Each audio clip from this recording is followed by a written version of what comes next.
Hey guys, welcome back to our channel. So in order to redeem a Microsoft Reward gift card of Roblox, not necessarily it does not have to be on an Xbox. You can redeem it on your phone or your PC or tablet.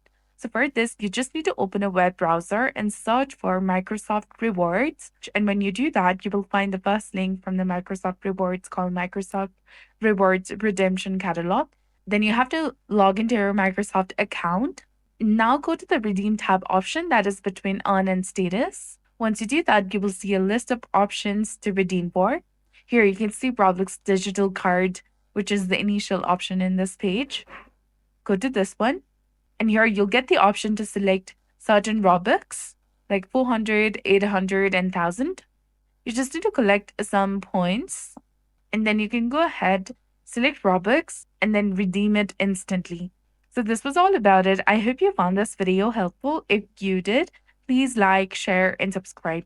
Thanks for watching. We'll see you again in the next one.